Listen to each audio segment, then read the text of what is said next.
কবিতাৰ শিৰোনাম বিষ। কবি নীলাভ সৌৰভ। বতাহ চলি আছে, গাড়ীৰ গতিয়ে ঠেলিয়াই থৈ যায় চোতাললৈ, অথচ উশাহত তুলি ল'ব পৰা নাই। ফুলনি এখন ওলমাই থকা তোমাক দেখিছোঁ, মোক লৈ সন্তুষ্ট হ'ব পৰা নাই। ঘোঁৰা দৌৰাই আপ্ৰাণ চেষ্টা কৰিছোঁ, ভাল পাই থাকিও তোমাক দেখুৱাব জনা নাই।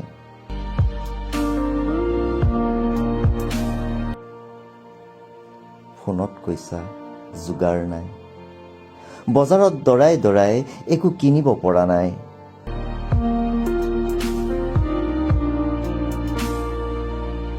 সন্মুখতে কাপোৰ সলাইছা, সাবটি ধৰিব পৰা নাই।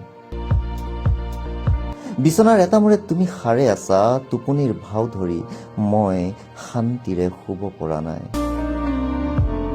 তোমাৰ কাষলৈ যাব পৰা নাই, কোলাত মূৰটো থৈ শুই দিব পৰা নাই, গোটেই গানবোৰ শিলা মই।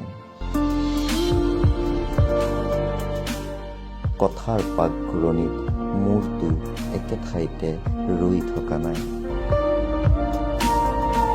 হোৱাটছএপত কাজিয়া কৰিছোঁ, শান্তিত থাকিব পৰা নাই। শীত আহিছে, উমাল কাপোৰ কিনিব পৰা নাই। পোষ্ট এটা দিলোঁ ফেচবুকত, লাইক কমেণ্টত আত্মিক স্পৰ্শৰ উমান পোৱা নাই।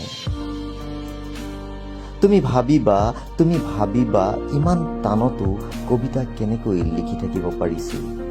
বিশ্বাস কৰা, কবিতাৰ বাদে একো আহি থকা নাই।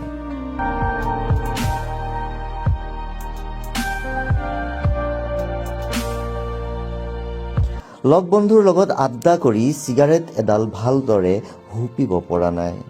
বতাহক দি দিছোঁ গিলিব নজনা ধোঁৱাবোৰ, নিজেই উৰি যাওঁ কুণ্ডলি পকাই।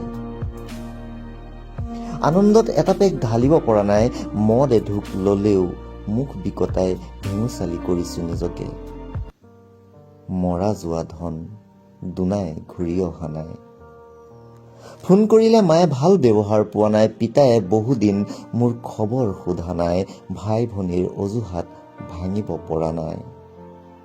আমিহে জানো আমাৰ ইমান দিগদাৰী, সময়তো নাজানে। উৎসৱো আহি থাকে ওচৰৰ ঘৰৰ কেলেণ্ডাৰ চাই। অসুখত তোমাৰ পিতাই, অকলশৰীয়া তোমাৰ আই, মোৰ আইৰ পিতাই চকু চৰাই উৰি আছেনে, ইমান হুলস্থলত খবৰ ল'বলৈ আহৰি পোৱা নাই। তোমাৰ কাজল আছেগৈনে, বহুদিন তোমাৰ চকুলৈ চোৱা হোৱা নাই। তুমি আচৰিত হবা, নদীখন উঠি আহে মাজে সময়ে, মই তাত গা ধুব পৰা নাই। থিয় দি সন্মুখলৈ চাব পৰা নাই, ধাননিৰ পৰা চৰাই খেদিব পৰা নাই। আচলতে কি জানা, অলপ দিন ধৰি মই জীয়াই থাকিব পৰা নাই।